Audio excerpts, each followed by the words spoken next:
Hello नमस्कार दोस्तों, स्वागत है आपके अपने YouTube चैनल एग्जाम राजा में। अगर आप बीपीएससी, टीआरई, बीपीएससी, बिहार दरोगा, Bihar police, SSC, banking, railway या फिर अन्य किसी भी वनडे एग्जाम की तैयारी कर रहे हैं तो आज का यह क्लास आपके लिए बेहद महत्वपूर्ण है। इस वीडियो में ईस्ट इंडिया कंपनी और बंगाल के नवाब से रिलेटेड ऐसे एमसीक्यू कराए जाएंगे जो पिछले वर्षों में पूछे जा चुके हैं और आगे आने वाली सभी परीक्षाओं में पूछे जा सकते हैं।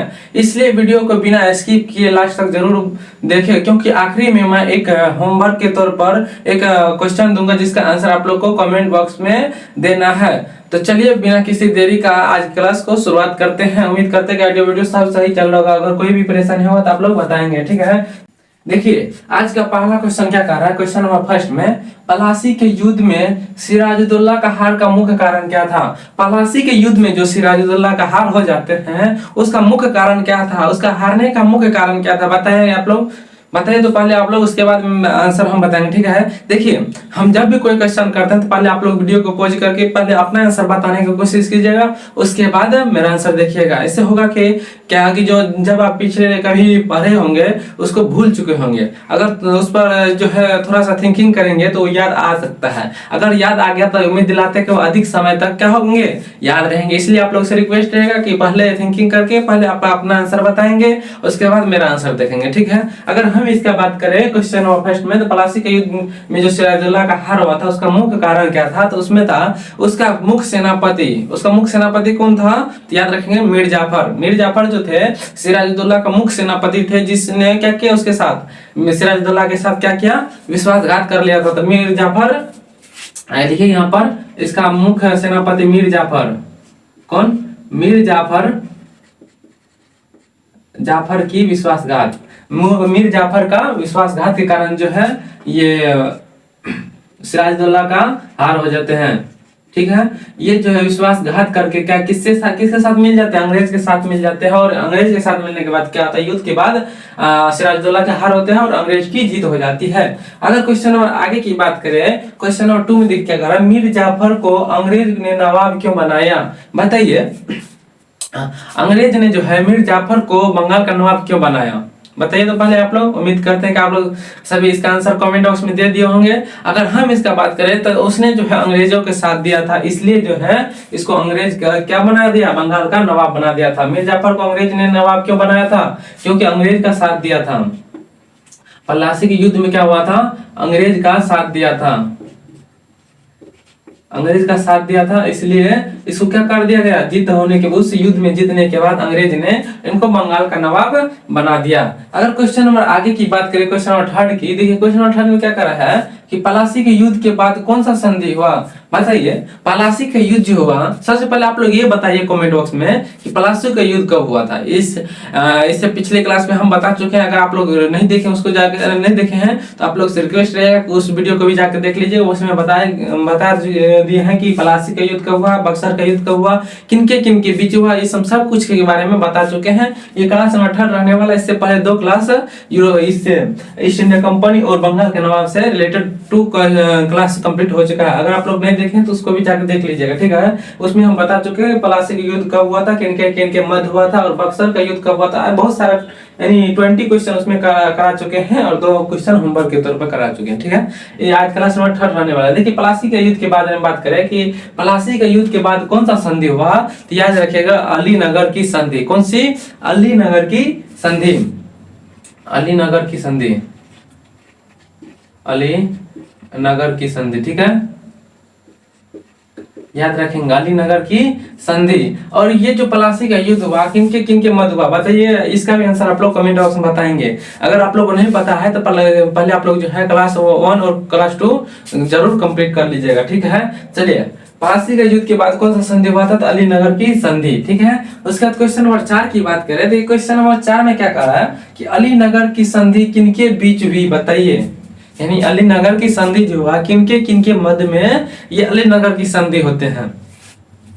तो बता दें आप लोग को कि ये सिराजुद्दौला और अंग्रेज के बीच में हुआ था कौन सा, अलीनगर की संधि। क्योंकि प्लासी का युद्ध जो हुआ था बंगाल के नवाब और ईस्ट इंडिया कंपनी के मध्य हुआ था। बंगाल के नवाब कौन था, सिराजुद्दौला था पहले प्लासी के युद्ध के समय, और ईस्ट इंडिया कंपनी से कौन, ईस्ट इंडिया कंपनी के था अंग्रेज। ठीक है, अगर हम इसका बात करें किनके किनके मध्य हुआ अलीनगर की संधि, तो अलीनगर की संधि किनके बीच हुआ था, बंगाल के नवाब सिराजुद्दौला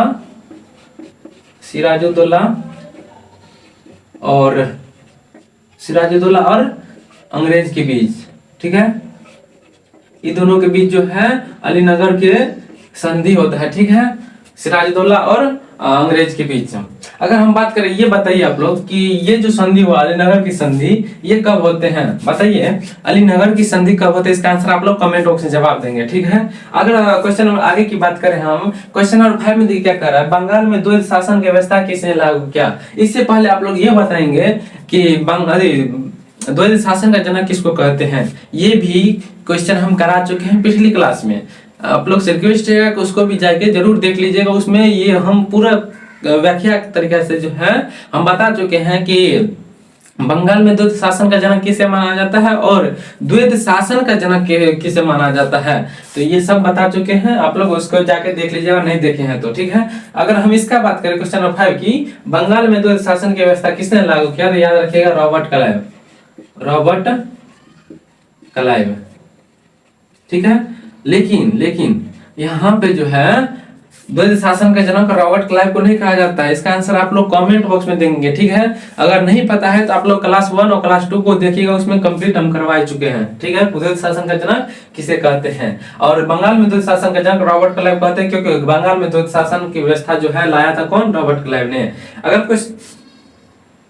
क्वेश्चन नंबर 6 की बात करें तो क्वेश्चन नंबर 6 में क्या कर रहा है, बंगाल में द्वैध शासन की व्यवस्था किस वर्ष लागू हुआ, बताइए।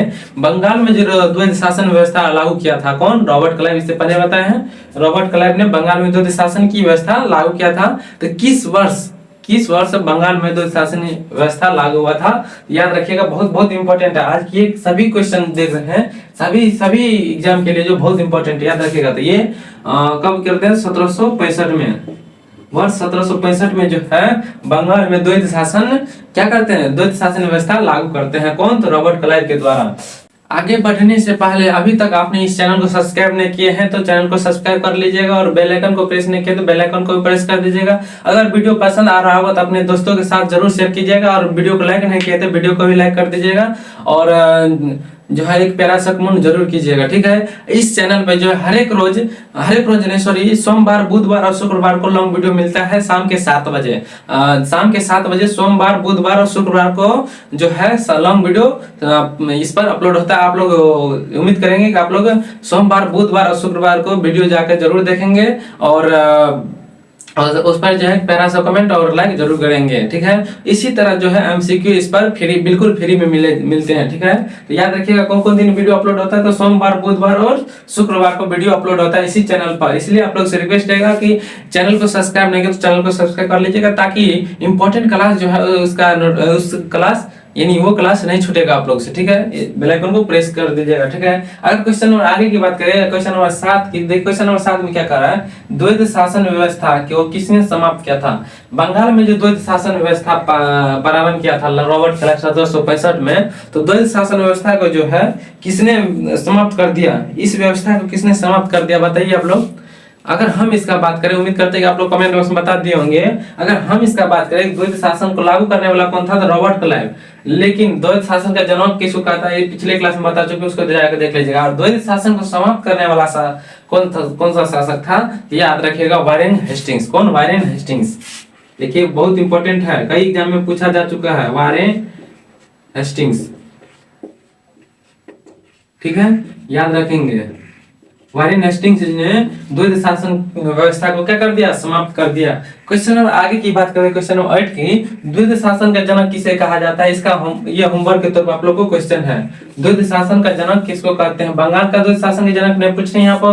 ओवरऑल द्वैध शासन का जनक किसे कहते हैं, इसको ये जो है होमवर्क के तौर पर आप लोग को मिला, इसका आंसर कमेंट बॉक्स में आप लोग बताएंगे। ठीक है, कहाँ देना है तो कमेंट बॉक्स में देना है इसका आंसर। द्वैत शासन के जनक किसे कहते हैं? अगर नहीं पता है तो आप लोग से रिक्वेस्ट है कि पहला और दूसरा क्लास जरूर देखेंगे, ज्यादा मिनट की नहीं है, 10 से 15 मिनट की क्लास है, आप लोग उसको भी जाके देख लीजिएगा, उससे पता चल पाएगा कि उसमें पूरा व्याख्या तरीका से द्वैत शासन का जनक किसे कहते हैं ये बता चुके हैं और बहुत सारे इंपॉर्टेंट क्वेश्चन करवा चुके हैं, तो उसको भी जाके देख लीजिएगा, ठीक है। अगर क्वेश्चन नंबर आगे की बात करें, क्वेश्चन नंबर 9 की, तो बंगाल का प्रथम गवर्नर किसे माना जाता है? देखिए बंगाल का प्रथम गवर्नर किसे माना जाता है, बताइए।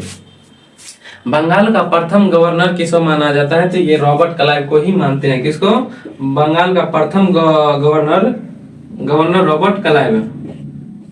रॉबर्ट क्लाइव को ही मानते हैं बंगाल का प्रथम क्या चीज गवर्नर।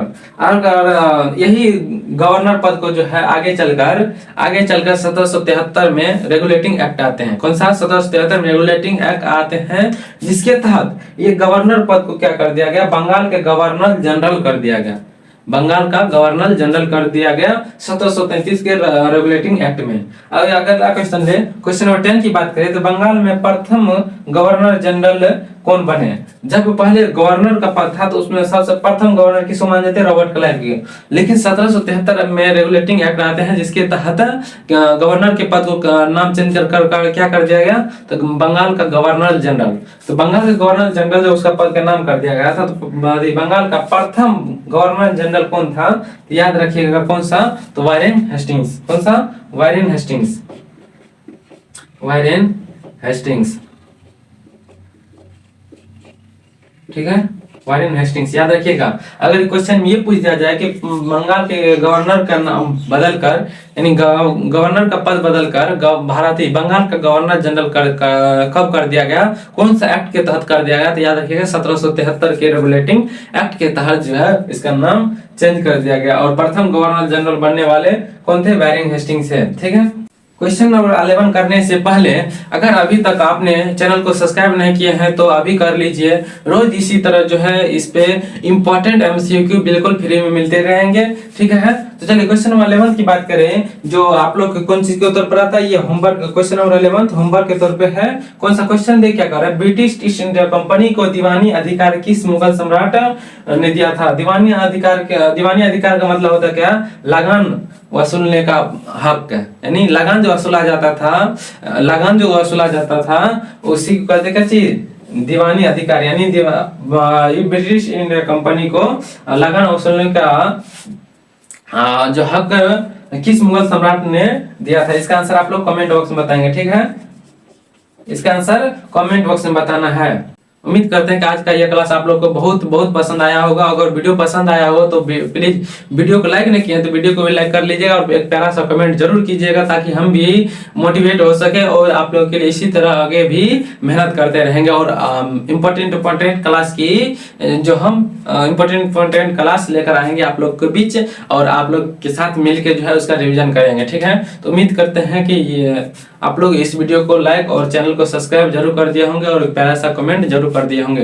तो चलिए जो भी इसका आंसर होमवर्क के तौर पर जो क्वेश्चन दिया है, इसका आंसर जो भी कमेंट बॉक्स में बताएंगे उसका नाम हम अगली क्लास में लेने का कोशिश करेंगे, और हो सकेगा तो पॉपअप की तरफ भी उसका नाम दिखलाएंगे, स्क्रीनशॉट उसका यहाँ पर हो सकेगा तो दिखलाएंगे। तो उम्मीद करते हैं कि आप लोग इसका आंसर जरूर कमेंट बॉक्स में बताएंगे। अगर आप लोग अभी तक इस चैनल को सब्सक्राइब नहीं किए हैं तो प्लीज आप लोग इस चैनल को भी सब्सक्राइब कर लीजिएगा। रोज इसी तरह रोज ही, यानी सोमवार, बुधवार, शुक्रवार को इस चैनल पर लॉन्ग वीडियो अपलोड होता है। तो आप लोग सोमवार, बुधवार, शुक्रवार को वीडियो को देख के अपना जो है सपोर्ट जरूर दिखलाएंगे, ठीक है। तो चलिए आज की क्लास बिना किसी देरी का जो है यहीं पे एंड करते हैं। एंड तक बने रहने के लिए आप लोग को दिल से धन्यवाद। Thank you.